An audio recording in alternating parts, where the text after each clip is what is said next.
in this tutorial video, we're going to go through the kneeling hip flexor stretch. Now, as always, there's a couple of variations to this stretch. You're going to want to use some yoga blocks for support. That really doesn't matter how good you are in this position, it's just to support you in the stretch. And a mat, obviously, for comfort. So, the first level of this is bringing your front leg to a vertical shin angle. It's okay if it's not completely vertical, but it wants to be somewhere around this.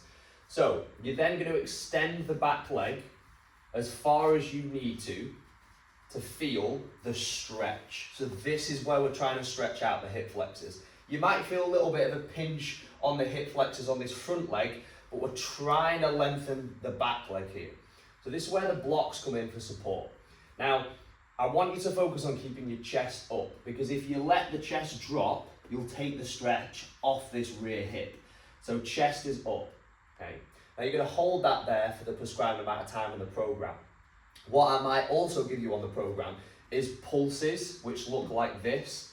Pulse the hip down into the floor to increase the stretch and the pressure on the hip flexors. So again, watch out for how I term this in the program notes.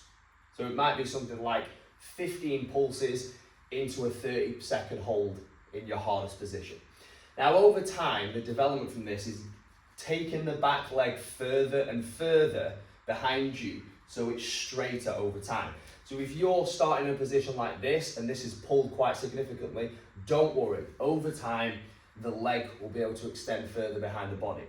Now, if you get into these sort of positions and it's not too challenging of a stretch, what you can then start to do as another variation is play around with what happens to the front leg. So if I start to move this front leg forward, I can sink this hip further into the floor, which increases the stretch. You'll then get to a point where you'll want to drive the heel into the floor, lift the toe so you can sink further in. Again, the yoga blocks are going to be used for support, however you like to hold them. And then you can see over time, I'm almost dropping into like a false front split.